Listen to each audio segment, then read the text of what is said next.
Hello friends, welcome to all of you in yours YouTube channel target with Anuradha. आज हम लोग प्राचीन भारत पर विदेशी आक्रमण इसके कुछ महत्वपूर्ण प्रश्न उत्तरों को करेंगे। वीडियो अच्छा लगता है तो इसे लाइक करना और शेयर करना। साथ ही साथ अगर चैनल पर नए हो आप तो इसे सब्सक्राइब ज़रूर करना ताकि इस तरह के वीडियोज़ आपको और भी मिलते रहें। पहला क्वेश्चन है, सूची 1 को सूची 2 से सुमेलित कीजिए और सूचियों के नीचे दिए गए कोड के आधार पर सही उत्तर का चयन करना है। इसमें सूची 1 है जिसमें कि राजाओं के नाम दिए हुए हैं, सूची 2 में राजवंशों के नाम दिए हुए हैं। कुणाल राजा जो था वो मौर्य वंश से संबंधित था, ठीक है, मतलब कि ए का हो जाएगा चौथा, ठीक। आंध्रक जो राजा था उसका संबंध था शुंग वंश से, बी का तीसरा हो जाएगा। यूक्रेटाइड्स इसका संबंध था हिंद ग्रीक से, मीन्स सी का पहला हो जाएगा। और स्पेलेरिस का संबंध था पार्थियन से, ठीक है। तो इस आधार पे हम देख सकते हैं कि ऑप्शन बी हमारे यहाँ पे करेक्ट हो रहा है। नेक्स्ट क्वेश्चन, कलिंग नरेश खारवेल का संबंध था ए महामेघवाहन वंश से, बी चेदी वंश से, सी सातवाहन वंश से, डी रठ भोजक वंश से, ई उपरोक्त में से कोई नहीं या उपरोक्त में से एक से अधिक। तो कलिंग नरेश जो खारवेल था उनका संबंध चेदी वंश और महामेघवाहन वंश दोनों से ही था। तो यहाँ पे ई ऑप्शन हमारा करेक्ट हो जाएगा जिसमें कि एक से अधिक उत्तर हैं, ठीक है। नेक्स्ट क्वेश्चन, ईसा की तीसरी शताब्दी से जबकि हुड़ आक्रमण से रोमन साम्राज्य समाप्त हो गया, भारतीय व्यापारी अधिकाधिक निर्भर हो गए। ए अफ्रीकी व्यापार पर, बी पश्चिमी यूरोपीय व्यापार पर, सी दक्षिण पूर्व एशियाई व्यापार पर, डी मध्य पूर्वी व्यापार पर। तो ईसा की तीसरी शताब्दी से जबकि हुड़ आक्रमण से रोमन साम्राज्य समाप्त हो गया, उस समय भारतीय व्यापारी जो है अधिकाधिक निर्भर हो गए थे दक्षिण पूर्व एशियाई व्यापार पे, ठीक है। ऑप्शन सी यहाँ पे करेक्ट होगा। नेक्स्ट क्वेश्चन, ईसा पूर्व दूसरी शताब्दी के प्रारंभ में उत्तरी अफगानिस्तान में स्थापित भारत यूनानी राज्य था। ए बैक्ट्रिया, बी सीथिया, सी जेड्रोसिया, डी आर्या। तो जो बैक्ट्रिया था वो ईसा पूर्व दूसरी शताब्दी के आरंभ में उत्तरी अफगानिस्तान में स्थापित भारत यूनानी राज्य था, ठीक है। बैक्ट्रिया, ए ऑप्शन करेक्ट है। प्राचीन काल के भारत पर आक्रमणों के संबंध में निम्नलिखित में से कौन सा एक सही कालानुक्रम है?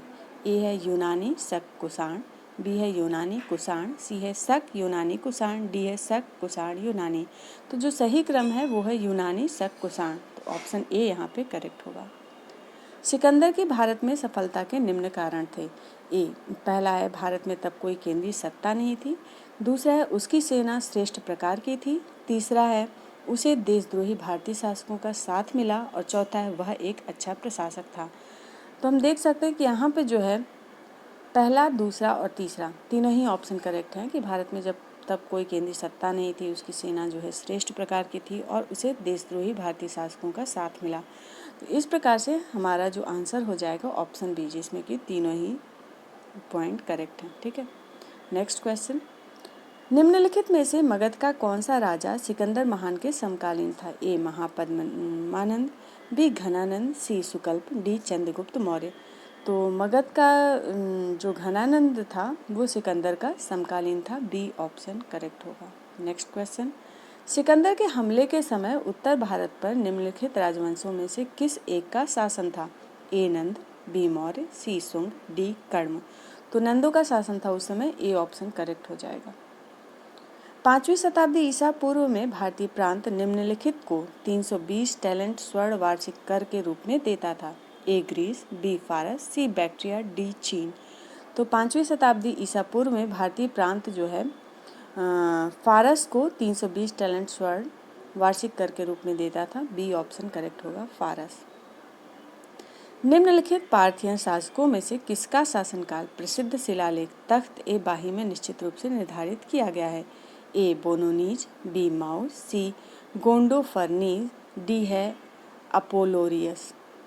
तो जो गोंडोफर्नीज है उसमें पार्थियन शासकों का जो काल है वो प्रसिद्ध शिलालेख तख्त ए बाही में निर्धारित किया गया है, गोंडोफर्नीज, सी ऑप्शन करेक्ट है। नेक्स्ट क्वेश्चन, निम्नलिखित कथन पर विचार करना है। कथन है, लगभग 2 वर्ष के अभियान के पश्चात सिकंदर महान ने 325 ईसा पूर्व में भारत छोड़ दिया। कारण इसका आर दिया हुआ है, वह चंद्रगुप्त मौर्य से पराजित हुआ था। अब इसमें बताना है क्या सही है क्या गलत। तो हम देख सकते हैं कि इसमें कथन सही है लेकिन कारण जो है गलत है। तो यहाँ पे सी ऑप्शन करेक्ट हो जाएगा कि ए सही है किंतु आर गलत है। ठीक है, नेक्स्ट क्वेश्चन। निम्नलिखित में से कौन सिकंदर के साथ भारत नहीं आया था? ए नियार्कस, बी आने सिक्रिट्स, सी है डाइमेकस, डी है अरिस्टोब्यूलस। तो जो डाइमेकस था वो सिकंदर के साथ भारत नहीं आया था, यहाँ पे सी ऑप्शन करेक्ट होगा। Next question. अश्वक राज्य की स्त्रियों ने किसके विरुद्ध युद्ध लड़ा था? ए फारसियों के, बी बैक्ट्रियनों के, सी पार्थियनों के, डी यूनानियों के। तो अश्वक राज्य की स्त्रियों ने जो है यूनानियों के विरुद्ध युद्ध लड़ा था, डी ऑप्शन यहाँ पे करेक्ट है। Next question. युद्ध भूमि में बड़ी संख्या में सैनिकों के मारे जाने अथवा आहत हो जाने के बाद किस भारतीय गढ़ अथवा गढ़ की स्त्रियों ने सिकंदर के विरुद्ध शस्त्र धारण किया था? ए अभिसार, ग्लौसाई बी है, सी है कठ, डी है मत्सक। तो युद्ध भूमि में बड़ी संख्या में सैनिकों के मारे जाने अथवा हताहत हो जाने की स्थिति में भारतीय गढ़ अथवा राज्य की स्त्रियों ने सिकंदर के विरुद्ध शस्त्र धारण किया था, वो राज्य था मत्सक, डी ऑप्शन करेक्ट है। निम्नलिखित में से किसने भारत में स्वर्ण सिक्कों का प्रचलन नियमित उपयोग के लिए किया? ए विम कडफिसेज ने, बी है कुजुल कैडफिसेज ने, सी है कनिष्क ने, डी है हर्मवीज ने। तो स्वर्ण सिक्कों का प्रचलन नियमित उपयोग के लिए जो है विम कडफिसेज ने किया था, ए ऑप्शन करेक्ट होगा। निम्नलिखित में से किस शासक को सर्वप्रथम सोने के सिक्के जारी करने का श्रेय दिया जाता है? ए है कुजुल कडफिस, बी है विम कडफिस, सी है कनिष्क प्रथम, डी है हुविस्क। तो जो विम कडफिस है उसको सर्वप्रथम सोने के सिक्के जारी करने का श्रेय मिलता है, बी ऑप्शन करेक्ट होगा। Next question. निम्नलिखित में से हमारे देश को इंडिया संबोधित करने वाले कौन थे? ए यूनानी, बी ईरानी, सी अरबवासी, डी तुर्क। तो इंडिया से संबोधित करने वाले जो है सर्वप्रथम यूनानी थे, ए ऑप्शन करेक्ट होगा। निम्न में सर्वप्रथम किसने व्यापक पैमाने पर स्वर्ण मुद्रा का प्रचलन किया? ए कुजुला कडफिस, बी विमा कडफिस, सी मिलिंद, डी कनिष्क। तो जो विमा कडफिस था उसने सबसे पहले व्यापक पैमाने पर स्वर्ण मुद्रा का प्रचलन किया था, बी ऑप्शन करेक्ट होगा। आकृति युक्त सिक्कों का प्रचलन भारत में सर्वप्रथम किसने किया था? ए शकों ने, बी पार्थियों ने, सी कुषाणों ने, डी हिंद यवनों ने। जो सिक्कों का प्रचलन था आकृति युक्त, उसका प्रचलन भारत में सबसे पहले हिंद यवनों ने किया था, डी ऑप्शन करेक्ट होगा। निम्नलिखित वक्तव्यों पर विचार कीजिए तथा नीचे दिए गए कूट के सही उत्तर का चयन कीजिए। कथन ए है हिंद यवन राजा भारतीय संस्कृति के प्रभाव में आ रहे थे, उसका कारण आर दिया हुआ है अगाथोक्लीज के कुछ सिक्कों पर वासुदेव और बलराम की आकृतियां अंकित हैं। तो यहाँ पे बताना है क्या सही है। तो यहाँ पे कथन और कारण दोनों ही करेक्ट हैं, तो हमारा ऑप्शन ए यहाँ पे सही हो जाएगा कि ए और आर दोनों सही हैं तथा ए जो है सही व्याख्या है आर की, ऑप्शन ए करेक्ट है।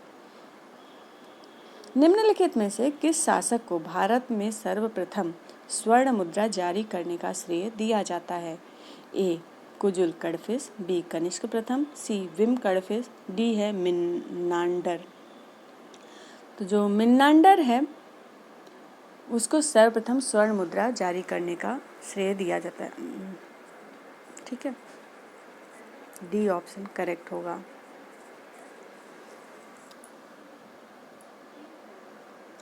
भारत में उत्कीर्णित सिक्कों का पहल चलन आरंभ करने वाले थे? ए अशोक, बी हिंद यूनानी, सी कुषाण, डी शक। तो जो भारत में उत्कीर्णित सिक्कों पर पहल चलन आरंभ करने वाले थे वो थे हिंद यूनानी, बी ऑप्शन करेक्ट होगा। मिनेंडर एक यमन राजा था, बी शक क्षत्रप था, सी फारसी सेनापति था, डी अफगान आक्रमणकारी था। तो मिनेंडर जो है एक यमन राजा था, ठीक है, ए ऑप्शन करेक्ट है। स्वर्ण सिक्के सर्वप्रथम किसने चलाए? ए डायोडोटस, बी मिनेंडर, सी विम कडफाइसेस, डी है कनिष्क। तो जो मिनांडर था उसने स्वर्ण सिक्के सबसे पहले चलाए थे, बी ऑप्शन करेक्ट है। Next question. उस वीर भारतीय राजा का नाम बताइए जिसे सिकंदर ने झेलम के तट पर पराजित किया था? ए आम्भी, बी पुरु पोरस, सी चंद्रगुप्त मौर्य, डी महापद्मनंद। जो पुरु था पोरस वो भारतीय राजा था जिसको कि सिकंदर ने झेलम के तट पे पराजित किया था। बी ऑप्शन करेक्ट है। निम्नलिखित में से किस राज्य का शासक डायोडोटस प्रथम था? ए पार्सिया, बी बैक्ट्रिया, सी अराकोसिया, डी जेड्रोसिया। जो बैक्ट्रिया है उस राज्य का शासक डायोडोटस प्रथम था। बी बैक्ट्रिया करेक्ट हो जाएगा। नेक्स्ट क्वेश्चन, सिकंदर भारत में कितने माह रहा? ए 29 माह, बी 39 माह, सी 19 माह, डी 10 माह। तो सिकंदर जो है भारत में कुल 19 महीने रहा था। सी ऑप्शन करेक्ट है यहाँ पे। सिकंदर और पोरस के बीच युद्ध इस नदी के तट पर हुआ? ए सतलज, बी रावी, सी झेलम, डी गंगा। तो सिकंदर और पोरस के बीच में जो युद्ध हुआ था वो हुआ था झेलम नदी के तट पे। सी ऑप्शन करेक्ट है।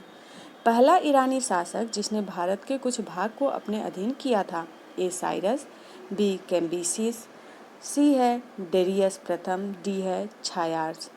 तो जो डेरियस प्रथम है वो ईरानी शासक जिसने कि भारत के कुछ भाग को अपने अधीन किया था। सी ऑप्शन करेक्ट होगा। नेक्स्ट क्वेश्चन, भारत के किसी प्रदेश पर अधिकार करने वाला पहला फारसी शासक कौन था? ए साइरस, बी डेरियस प्रथम, सी कैम्बिसियस, डी जरक्सीज। तो जो फारसी शासक डेरियस प्रथम था वो भारत के किसी प्रदेश पर अधिकार करने वाला पहला फारसी शासक था। ठीक है, बी ऑप्शन करेक्ट हो जाएगा, डेरियस प्रथम। किस हिंद यमन शासक के राजदूत द्वारा विदिशा में गरुड़ स्तंभ एवं अभिलेख समर्पित किया गया है? ए है दिमेत्रियस, बी है यूथिडेसम और सी है मेनेंडर और डी है एंटियालकिड्स। तो जो हिंद यमन शासक एंटियालकिड्स था उसका राजदूत विदिशा में गरुड़ स्तंभ एवं अभिलेख उसने जो है समर्पित किया था। ठीक है, डी ऑप्शन करेक्ट हो जाएगा। नेक्स्ट क्वेश्चन, किस कुषाण राजा ने धर्मथिद विरुद्ध धारण किया था? ए है विम कदफिसस, बी है कुजुल कदफिसस, सी है कनिष्क महान, डी है हुविस्क। जो कुजुल कदफिसस था उसने धर्मथिद विरुद्ध धारण किया था। ठीक है, ये एक कुषाण राजा था। बी ऑप्शन यहाँ पे करेक्ट हो जाएगा।